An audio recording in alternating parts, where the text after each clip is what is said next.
Vous écoutez Un pasteur vous répond, le podcast de Florent Varac, qui vous aide à mieux comprendre la Bible, une question à la fois. La question qui nous préoccupe pour ce podcast est la suivante. Je viens vers toi parce qu'un collègue m'a montré une vidéo documentaire qui m'a troublé dans ma foi.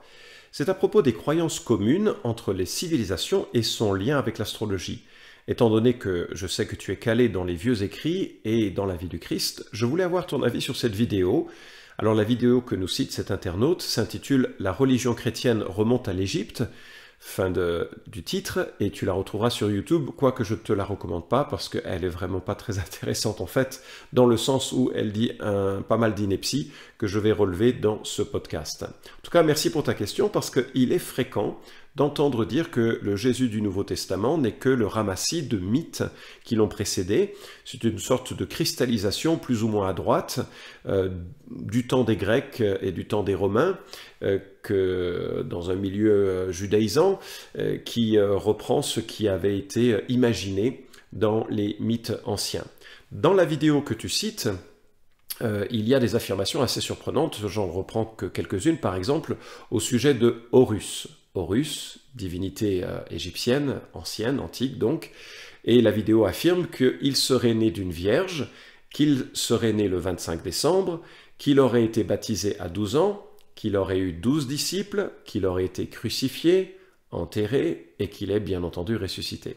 Alors si ces informations étaient exactes, c'est vrai que on ne peut pas louper la correspondance manifeste entre cette mythologie de la vie de Horus et puis l'origine historique, la vie de Jésus-Christ.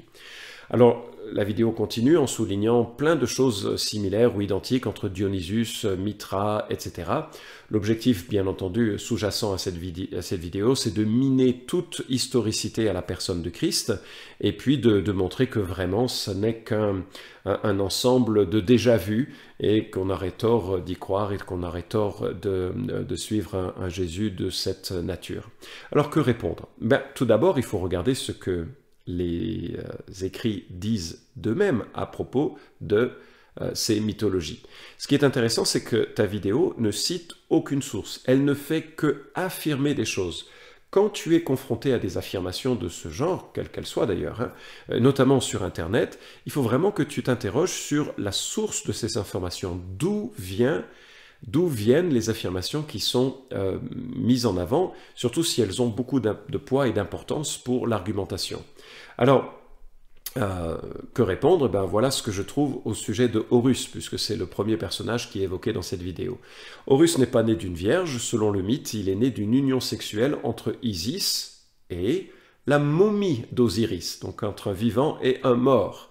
Horus est né selon le mythe le mois de Khoiak, qui, selon les experts, est le mois d'octobre ou de novembre. Les mois ne sont pas comptés de la même manière dans cette civilisation. Rien d'ailleurs dans le Nouveau Testament ne nous dit que Jésus serait né un 25 décembre. C'est possible et il y a des traditions, c'est une tradition, ce n'est pas dans la Bible, et il y a des traditions qui vont dans le sens d'une naissance à cette période et d'autres qui vont dans un autre sens. En fait, c'est pas tellement ça qui compte au regard du Nouveau Testament, la date de naissance, c'est plutôt quelque chose qui nous préoccupe nous à cause des fêtes qui entourent les anniversaires, mais c'est plutôt sa mort et sa résurrection, qui vont être fondamentales pour le christianisme.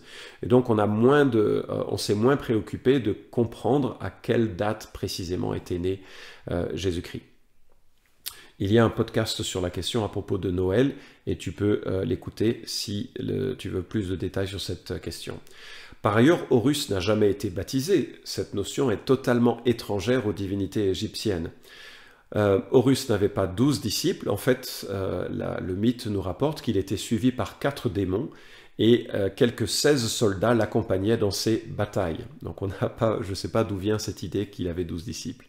Enfin, il n'a été ni crucifié, ni enterré, ni n'est ressuscité. On pourrait égrené la liste des autres divinités qui sont citées dans cette vidéo pour montrer à quel point Jésus n'a rien à voir avec ces divinités, ni dans son origine, ni dans sa manière de vivre, ni dans son enseignement et sa sagesse, bien entendu, et encore moins dans sa mort et dans sa résurrection.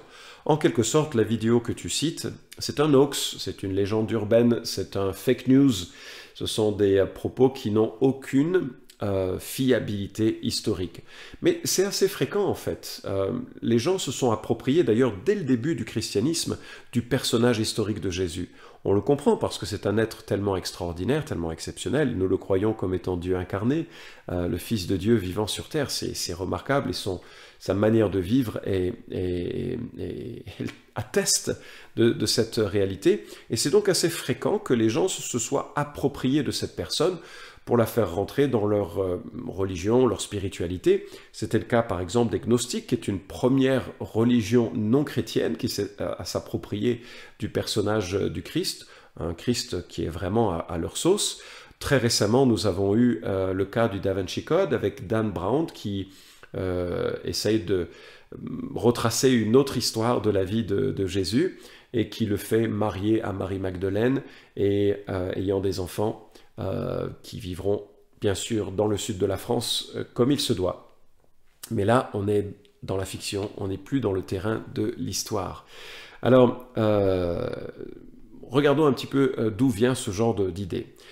J'ai retrouvé un article de Kyle Dillon, D-I-L-L-O-N, qui se trouve sur le site de Gospel Coalition.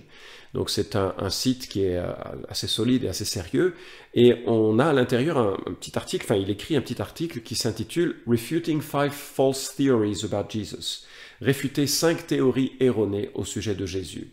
Et il dit que la racine de cette perspective que Christ serait un mythe païen christianisé, ou en tout cas judaïsé, ce serait né au XIXe siècle par le biais d'érudits, théologiens libéraux de l'époque, David Strauss, XIXe siècle, qui a argumenté que le Nouveau Testament n'était en fait qu'une collection de mythiques autour de la personne de Jésus. Ça a été ensuite repris par Bruno Bauer, mort en 1882, qui est allé jusqu'à dire que Jésus n'avait en fait jamais existé. Et cette théorie a gagné un peu d'importance pendant un temps dans cette université de Göttingen en Allemagne, et puis a commencé à décliner au XXe siècle, alors que des érudits, croyants ou non croyants, se sont penchés sur les preuves qui étaient évoquées et les ont trouvées finalement bien peu fiables. Et aujourd'hui, plus personne vraiment ne croit que Jésus n'est qu'un composé de récits mythiques antiques. Le consensus actuel, dit l'auteur, c'est que plutôt que d'y avoir un parallèle historique ou une origine historique entre les récits mythiques et le christianisme, lorsqu'ils existent, ces parallèles, ce sont soit des fabrications postérieures, soit elles sont totalement incidentelles ou de coïncidence. C'est-à-dire qu'il n'y a aucun fait qui permette d'attester une origine païenne des affirmations qui sont véhiculées dans le Nouveau Testament. Alors, j'espère que tu es consciente ou conscient, je ne sais pas qui écrit a posé cette question, que quand on entend des choses qui sont évoquées, il faut vraiment rechercher à ces sources et puis regarder à la fiabilité de ces sources. À l'inverse, les évangiles sont une fiabilité extraordinaire. D'abord parce que Jésus accomplit plus de 300 prophéties avant son arrivée, avant son avènement. Et ça défie tout parallèle avec une quelconque autre religion, autre spiritualité. Il y a dans l'Ancien Testament plus de 300 prophéties qui annoncent la venue du Messie. Plusieurs dizaines de ces prophéties sont extrêmement précises et impossibles à accomplir volontairement. Et donc elles attestent de l'anticipation précise de l'avènement du Fils de Dieu sur terre. Et lorsque celui-ci arrive, il accomplit ces prophéties, ce qui est absolument remarquable. La fiabilité documentaire du Nouveau Testament comme de l'Ancien Testament nous permet d'être sereins. Il n'y a en la personne de Christ aucune fabrication postérieure ou mythique d'un personnage, mais au contraire la réalisation de prophéties. Par ailleurs, cette vérification peut se faire sur le terrain de l'archéologie. Les villages qui sont mentionnés, les prénoms des individus qui sont mentionnés, les titres et les noms des responsables politiques de l'époque sont vérifiables et ont été vérifiés, et ce qui atteste de la fiabilité de l'Évangile.